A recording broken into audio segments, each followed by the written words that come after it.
धन्यवाद सभापति महोदय। हम ही को कातिल कहेगी दुनिया, हमारा ही कत्लेआम होगा। हम ही कुएं खोदते फिरेंगे, हम ही पे पानी हराम होगा। सभापति महोदय, सन 1947 में दिल्ली की जामा मस्जिद की तारीखी सीढ़ियों पर खड़े होकर के भारत रत्न मौलाना अबुल कलाम आजाद साहब ने कहा था कि मुसलमानों कहां जा रहे हो, यह है तुम्हारा मुल्क, यहां तुम्हारे आबाओ अजदाद की कब्रें हैं। उस वक्त मौलाना आजाद की ये सदाएं सुन करके लोगों ने अपने सरों की गठरियां उतार करके रख दी थी। आज उसी दिल्ली में मौजूद देश की संसद में एक बिल आया है जो हमसे उसी जामा मस्जिद की सीढ़ियों के सबूत मांगेगा, जो उन्हीं सीढ़ियों के पास अपनी कब्र में सोए हुए मौलाना आजाद को फिर से कब्र से सदा देनी पड़ेगी कि ये जो कब्र है वो मेरी कब्र है, ये किसी सरकार की जागीर नहीं है।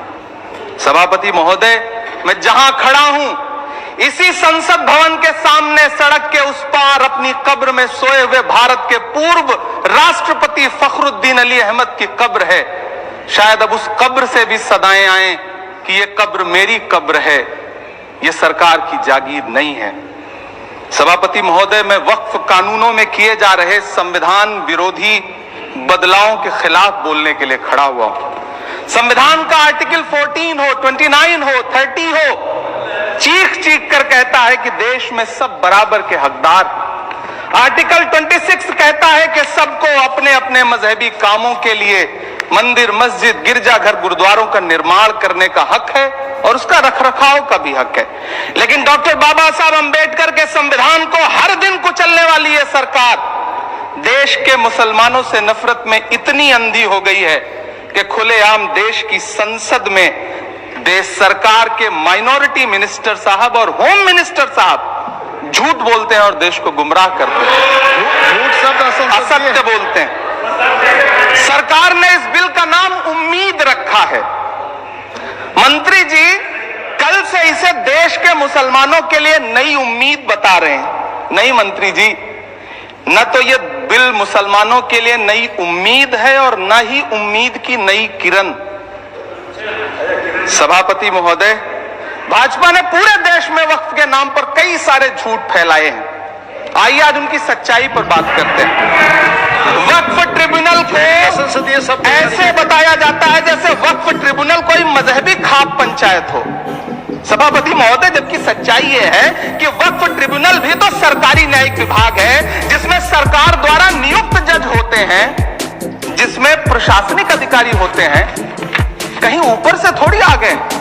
सभापति महोदय, देश के गृह मंत्री जी ने इसी सदन में कहा कि वक्फ ट्रिब्यूनल के फैसले के खिलाफ कोई कोर्ट नहीं जा सकता, जबकि सच यह है कि वक्फ एक्ट 1995 की धारा 83(9) के तहत हाई कोर्ट वक्फ ट्रिब्यूनल के फैसले की न सिर्फ समीक्षा कर सकता है बल्कि उसे बदल भी सकता है। सच तो यह है कि वक्फ बोर्ड खुद अपनी जमीनों के लिए कई सारी कोर्ट में मुकदमे लड़ रहा है।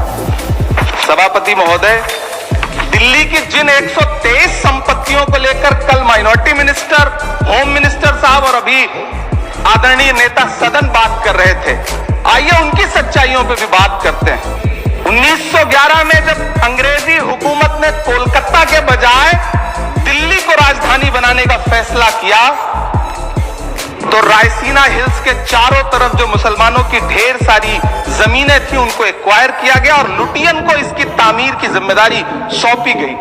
सेंट्रल विस्टा की तरह लुटियन जोन का मेगा प्लान तैयार हुआ, लेकिन उस वक्त के मुसलमानों ने उस वक्त की अंग्रेजी हुकूमत से अपनी इबादत गाहों को बचाने के लिए लड़ाई लड़ी। मामला ब्रिटिश गवर्नमेंट तक पहुंचा। तब यह तय हुआ कि वो जो धार्मिक स्थल हैं उन्हें जस का तस रहने दिया जाएगा। इंडिया गेट के बगल वाली मस्जिद हो, जाब्तागंज, सुनहरी बाग मस्जिद हो, पार्लियामेंट रोड वाली मस्जिद हो, ऐसी 123 संपत्तियों के मैनेजमेंट के लिए 1913 में मुसलमान वक्फ वैलिडेशन एक्ट बना और उसके बाद एक नया शहर बसाया गया जिसे लुटियंस जोन का नाम दिया गया। फिर 1943-45 के बीच एक और समझौता हुआ आजादी से पहले, उसके तहत काफी सारी वक्फ जायदादों को सुन्नी मजलिस औकाफ बनाकर उसके अंडर किया गया ताकि उसकी देखरेख की जा सके।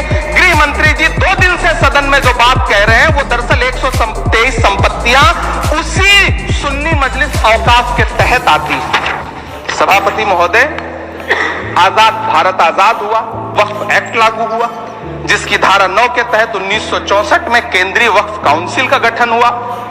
दिल्ली की वही 123 प्रॉपर्टीज को 1970 में सर्वे गजट करके गजट नोटिफाई किया गया। इसके निपटारे के लिए पूर्व प्रधानमंत्री इंदिरा जी के द्वारा 1974 में एक बर्नी कमेटी बनाई गई। बर्नी कमेटी ने 1976 में इन 123 संपत्तियों को दिल्ली वक्फ बोर्ड की संपत्ति होने की रिपोर्ट सौंपी। उस रिपोर्ट के आधार पर 1984 में कांग्रेस सरकार ने उन 123 प्रॉपर्टीज को दिल्ली वक्फ बोर्ड को सौंपने का फैसला किया, जिसके खिलाफ विश्व हिंदू परिषद कोर्ट गई। मामला 2011 तक पेंडिंग रहा। फिर 2011 में कोर्ट ने सरकार को आदेशित किया कि इसका निपटारा करो। तब 2013 में तत्कालीन यूपीए सरकार ने दिल्ली की उन्हीं 123 जायदादों को बर्नी कमेटी की सिफारिशों के मुताबिक वक्फ बोर्ड के हवाले किया। यही वो प्रॉपर्टीज हैं जिनके नाम से गृह मंत्री जी कल से कांग्रेस को कोस रहे हैं। फिर आई 2014 में भाजपा की सरकार, जो तब से इन जमीनों को हड़पने की साजिश कर रही है। जिस बिल को मुसलमानों के हुकूक की हिफाजत करने वाला बिल बताया जा रहा है, उसी को पेश करने के लिए और उस पर बात करने के लिए लोकसभा में भाजपा सरकार के पास एक भी मुस्लिम सांसद नहीं है। जिस वक्त, मैं लोकसभा कह रहा हूं, सुना करिए, जिस वक्फ बिल को मुस्लिम महिलाओं को हक दिलाने वाला बताया जा रहा है, उसे संसद में पेश करने वाली पार्टी के पास न तो राज्यसभा में, न लोकसभा में, न देश की किसी विधानसभा में एक भी मुस्लिम महिला सदस्य नहीं। कल किरण रिजिजू जी कह रहे थे कि रेलवे की जमीनें देश की जमीनें हैं, डिफेंस की जमीनें देश की जमीनें हैं। हां मंत्री जी हैं, बिल्कुल हैं। ये जो वक्फ की जमीनें हैं, ये हमारे पुरखों ने धार्मिक कामों के लिए डोनेट किया है। तो हम भी तो इसी देश के नागरिक हैं, हम भी तो इसी देश के बेटे हैं। तो वक्फ की जमीनें भी तो इसी देश की जमीनें हैं, उनको पराया क्यों बोलते हैं आप? सभापति महोदय, अशफाकुल्लाह खान जब फैजाबाद की जेल में फांसी के फंदे पर झूल रहे थे तो इसी देश की जमीन के लिए झूल रहे थे ना। सभापति महोदय, अंडमान की जेल में काला पानी की सजा काटकर अपनी जान देने वाले मौलाना फजले हक खैराबादी हो या शेर खान अफरीदी हो, वो भी तो इसी जमीन के लिए अपनी जान दे रहे थे ना।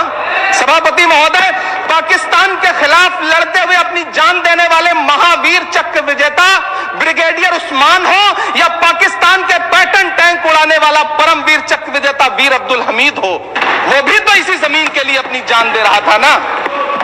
और मंत्री जी, मैं इस सदन में अलग ऐलान ये कहता हूं कि जब भी इस देश की जमीन को लहू की जरूरत होगी, आपसे 2 कदम आगे इमरान खड़ा मिलेगा, ये मैं आपसे यकीन दिलाते हुए कह रहा हूं। सभापति महोदय, मैं सरकार से कहना चाहता हूं, हमसे हमारी इबादत गाहें तो मत छीनिए ना, हमारे घरों पे बुलडोजर तो मत चलाइए ना, हमारी कब्रों में तो हमें सुकून से सोने दीजिए ना। सभापति महोदय, माइनॉरिटी मिनिस्ट्री का बजट कट करके, मुस्लिम बच्चों की स्कॉलरशिप बंद करके अब सरकार कह रही है कि हम वक्फ की आमदनी से गरीब मुसलमानों का भला करेंगे। गुजरात की बेटी बिल्किस के बलात्कारियों की रिहाई के बाद उन्हें माला पहनाने वाली लोगों के नेता ये कह रहे हैं कि यह बिल मुस्लिम महिलाओं को उनका हक दिलाएगा। धन्यवाद मोदी जी, क्या बढ़िया सौगातें मोदी दे रहे हैं आप। पहले हमें गुजराते मोदी दिया, आप सौगाते मोदी दे रहे हैं। लेकिन यह सरकार इतना याद रखे कि इसी ठसक के साथ देश की संसद में सीए का कानून भी लाया गया था और कहा गया था बड़े बड़े भाषण देकर के कि पड़ोसी देशों से हिंदू भाइयों को ला करके यहां नागरिकता दी जाएगी। लेकिन मैं आपके संज्ञान में लाता हूं सर कि पिछले इतने दिनों में इनसे नागरिकता लेने के लिए 2000 व्यक्ति भी नहीं आए, जबकि इसके उलट इन्हीं की सरकार में पिछले 10 साल में 15 लाख से ज्यादा भारतीयों ने भारत की नागरिकता छोड़ करके दूसरे देश में जाकर के बस गए। यह हुआ उस कानून का अंजाम। सभापति महोदय, इसी तरह की जिद के साथ किसानों के खिलाफ भी कानून लाए गए थे। जिस तरह आज वक्फ के फायदे गिनाए जा रहे हैं, उसी तरह से किसानों को भी कृषि कानूनों के फायदे गिनाए गए थे। लेकिन अंजाम क्या हुआ? 700 किसानों की शहादत लेने के बाद सरकार को अन्नदाता किसानों के सामने घुटने टेकने पड़े और कृषि कानून वापस लेने पड़े। जिल्ले इलाही, जमहूरियत जो है वो नफरत और ठसक से नहीं चलती है, अकड़ से नहीं चलती है। उसमें सबकी हिस्सेदारी जरूरी है।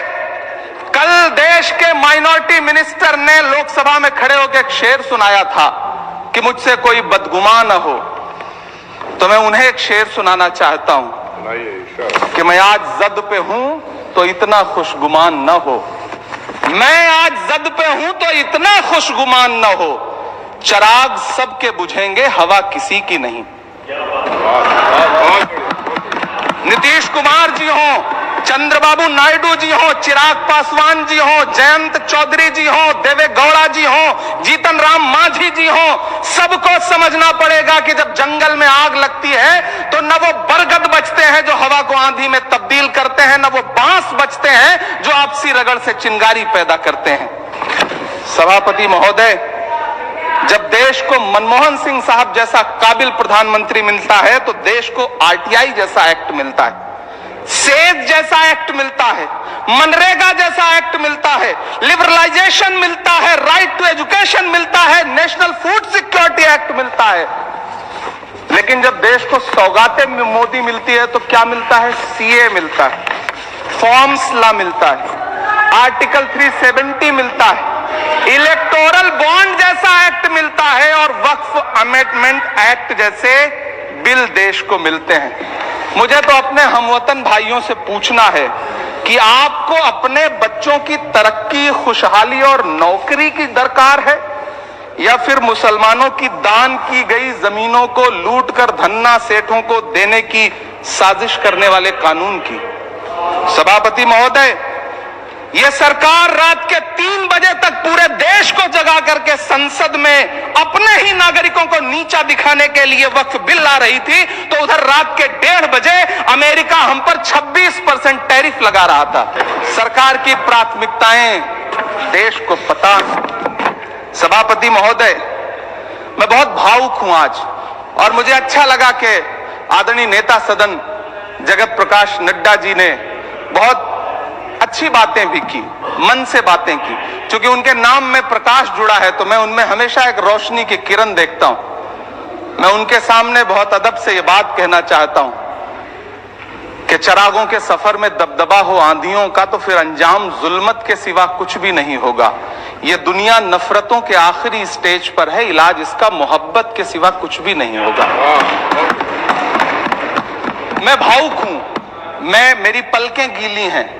अगर देश की एक बहुत बड़ी आबादी को लगता है कि आप उसका भला करने के लिए नहीं बल्कि उनकी इबादत गाहों, उनकी कब्रिस्तानों, उनकी खानकाहों को बर्बाद करने का बिल ला रहे हैं, तो फिर आप अगर समझाने में नाकामयाब रहे हैं तो यह आपकी नाकामयाबी है। पहले समझाइए, उसके बाद कोई बिल लेकर के आइए, तब शायद हम आपका इतनी पुरजोर तरीके से विरोध ना करें। लेकिन सभापति महोदय, मैं अंत में सिर्फ इतना कहना चाहता हूं कि इस बिल में जो भी पॉइंट्स दिए गए हैं, बॉम्सी पोर्टल देख लीजिए, सरकार का झूठ आपको पकड़ में आ जाएगा। हम डरे नहीं हैं, हम सिर्फ सरकार से अपील कर रहे हैं कि हमें अपना समझिए। हम आपके अपने हैं, इस देश के नागरिक हैं और आप ताकत में हैं। संख्या बल के आधार पर बिल हो सकता है आप पास करा लें, लेकिन आपको यह बात समझनी पड़ेगी कि हम तो वो तारीख हैं, जहनों में रहना है जिसे कागजी पुर्जे नहीं जो फाड़ डाले जाएंगे। जिस जमी पर मैं खड़ा हूं ये मेरी पहचान है। आप आंधी हैं तो क्या मुझको उड़ा ले जाएंगे? और राज्यसभा में सुझाव आप सुनने को तैयार नहीं है। लोगों की शंका को दूर करने के बारे में आप बिल्कुल सोच नहीं रहे, बस आप कह रहे हैं यह बिल उम्मीद की नई किरण है। नहीं साहब, इसे भले किरण जी लेके आए हैं, लेकिन ये उम्मीद की नहीं बल्कि नाउम्मीदी की किरण है। और इस देश की एक बहुत बड़ी आबादी इस बात से खदशे में है, शक में है कि आप सीधे उनकी जमीनों को लूट करके धन्ना सेठों को बेचना चाहते हैं। मेरी अब भी आपसे अपील है कि इस बिल को वापस लीजिए। यह बिल कहीं से आपके अपने नागरिकों के लिए अच्छा नहीं है। यह बिल सिर्फ इस देश के मुसलमानों को नीचा दिखाने का और अपने एक ऐसे मतदाता वर्ग को खुश करने का बिल है जिनको इस बिल के पास हो जाने से कुछ मिलेगा भी नहीं। लेकिन आप एक नैरेटिव देना चाहते हैं, एक मैसेज देना चाहते हैं। मेरी आपसे अपील है कि कृपया ये जो सबका साथ सबका विकास का नारा है, इस नारे को रत्ती भर तो चरित्रार्थ कर दीजिए। बहुत बहुत धन्यवाद।